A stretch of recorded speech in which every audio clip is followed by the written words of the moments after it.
नमस्कार दोस्तों, स्वागत है आप मेरा चैनल में ट्रेड विद एसकेआर में। दोस्तों आज हम लोग आए हैं मल्टी कैप फंड रिव्यू करने का। आईडीएफसी का मल्टी फंड कैप का रिव्यू करेंगे और जानेंगे कि ये multi cap fund flexi cap fund से कैसे अलग होता है। तो चलिए दोस्तों शुरू करते हैं। दोस्तों मल्टी कैप फंड क्या होता है? Multi cap fund this are the diversified mutual fund. Sir मतलब जैसे कि मल्टी फंड का पैसा जो होगा वो 25% होगा, जो कि लार्ज कैप में लगेगा, स्मॉल कैप में लगेगा और मिड कैप में लगेगा। तो और फ्लेक्सी कैप क्या होता है दोस्तों? फ्लेक्सी कैप जो होता है वो अपना फंड जो होता है वो कहीं भी लगा सकता है। मतलब आप तो नास्डैक में लगा सकता है, अमेरिका का फंड खरीद सकता है, अमेरिका के स्टॉक मार्केट से फंड खरीद सकता है। लेकिन मल्टी कैप में क्या होता है, इंडिया में ही पैसा रहेगा, लेकिन multi cap, large cap, mid cap और स्मॉल कैप में ये पैसा बढ़ जाता है। लेकिन फ्लेक्सी कैप पूरे कहीं भी बढ़ सकता है, मतलब कहीं का भी शेयर जो होते हैं म्यूचुअल फंड एमसी वाले वो कहीं का भी खरीद सकते हैं। लेकिन ऐसा मल्टी कैप फंड में नहीं होता है दोस्तों। मल्टी कैप फंड में 25% में बढ़ जाता है। तो advantage of multi cap fund में आते हैं, जिसमें रिस्ट्रिक्शन दोस्तों नहीं रहता है, कैटेगरी को मिक्स करते हैं, स्मॉल कैप लार्ज कैप सबको मिक्स रहता है, हाई रिटर्न्स मिल सकता है हम लोग को लॉन्ग टर्म में। वैसे ज़रूरी नहीं होता कि हाई टर्म मिले, लेकिन इसमें मिल सकता है। डायनेमिक और फ्लेक्सिबल रहता है, तो मतलब फ्लेक्सिबल होता है, मतलब तीनों में अगर थोड़ा थोड़ा बढ़ जाएगा तो मतलब रिस्क हम लोग का शेयर हो जाएगा। आगे चलते दोस्तों, पीयर कंपेरिजन अगर बात करें तो सबसे पहले इसका पीएनबी परिदास म्यूचुअल फंड जो है वो एक ईयर में 64 पॉइंट ऐसे टाइप का फंड है मल्टी कैप फंड, जो कि 64.33% रिटर्न दिया है 3 साल में 23.91। दोस्तों अगर हम लोग को लॉन्ग टर्म इन्वेस्ट करना है इसमें तो 5 साल के लिए देखना पड़ेगा, क्योंकि 5 साल का रिटर्न मायने होता है। तो जैसे कि पीएनबी जो है वो 17.8 दिया हुआ है, इन्वेस्को दिया है 18.32% और प्रिंसिपल जो दिया है 18.49%। तो मतलब यहाँ पर अगर देखा जाए तो प्रिंसिपल मल्टी कैप फंड, मतलब इनका रिटर्न जो होता है मल्टी कैप फंड का वो लॉन्ग टर्म में ठीक रहता है, क्योंकि हम लोग को शॉर्ट टर्म में पैसा निकालना है तो नहीं, इसके लिए हम लोग कोई स्मॉल कैप फंड देखेंगे। लेकिन अगर लॉन्ग टर्म पैसा लगाना है, रिस्क भी कम चाहिए, तो मल्टी कैप फंड हम लोग के लिए बहुत अच्छा ऑप्शन है दोस्तों। अब आगे बात करते हैं मल्टी कैप फंड। ये इसका एनएफओ जो है वो आईडीएफसी का 12 नवंबर से चालू हो रहा है, 26 नवंबर तक दोस्तों चलेगा इसका एनएफओ का डेट। और इसका एनएफओ का जो दोस्तों जो एनएवी है वो 10 रुपये रखा गया है, मिनिमम एनएवी। अगर बेंचमार्क का बात किया है तो निफ्टी 500 मल्टी कैप का है, 50-25 टेयर है, मतलब 50 बचेगा लार्ज कैप में, 25 बचेगा इसमें। एग्जिट लोड वो 1% है।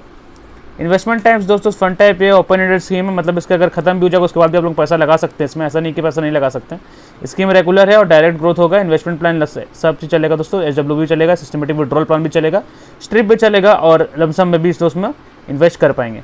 और डायरेक्ट ग्रोथ का प्लान है दोस्तों, तो कोई डरने की बात नहीं है, और डिविडेंड भी है इसमें, ठीक है। अब आगे बात करते हैं दोस्तों। आगे हम लोग देखें तो आगे हम लोग आता है मल्टी कैप इन्वेस्टमेंट टाइम्स में लमसम दोस्तों, तो मिनिमम अमाउंट रखा गया और 5,000 रखा गया, और लमसम इसे एसआईपी के लिए रखा गया 100 रुपया, ठीक है। याद रखेगा दोस्तों इसको अगर इन्वेस्टमेंट करना चाहते हैं तो। उसके दोस्तों आता है हम लोग का एसेट एलोकेशन। तो एसेट एलोकेशन इक्विटी में देख लीजिए, आप लोग को लिख रहा है मिनिमम 75%, मैक्सिमम 100% दिया हुआ है। लार्ज कैप में 50-50, 25-25 दोस्तों। ये इंटरनेशनल कंपनी पे मिनिमम मैक्सिमम 25% लगा सकते हैं, डेप्ट में 25% है। तो medium to high, low to medium risk profile दोस्तों इसका।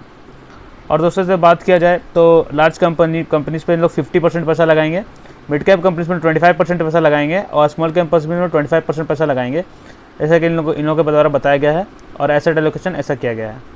अब आगे बात करते हैं दोस्तों।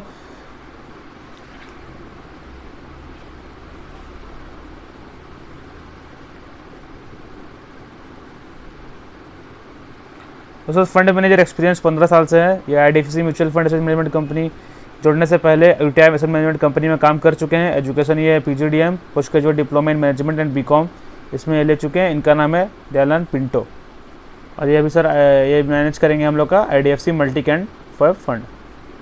तो इनका प्रोफाइल दोस्तों यही है, 15 साल से ये काम कर चुके हैं।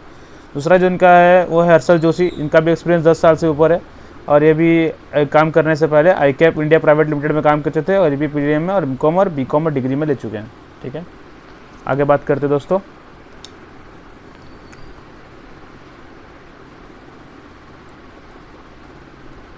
विजय कुलकर्णी ये भी फंड मैनेजर है दोस्तों, एक्सपीरियंस भी इनका भी 10 साल है। प्रायर टू जॉइनिंग आईडीएफसी ये भी काम कर चुके हैं फ्रैंकलिन में। फ्रैंकलिन जानते हो दोस्तों, फीस डिपॉजिट टाइप का था, अच्छा था। गोल्डमैन सैच्स में ये अपना ये किए हुए हैं। बीटेक लेते हैं इलेक्ट्रिकल इंजीनियरिंग इंजीनियरिंग है, एमबीए लिया हुआ है फाइनेंस में, और सीएफए लेवल 3 क्लियर है। विजय कुलकर्णी दोस्तों।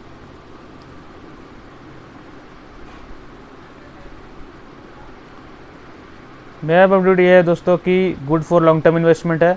मल्टी कैप है तो उसमें आराम से कोई टेंशन नहीं है, इसमें लोकेशन अच्छा रहेगा, डाइवर्सिफाई है।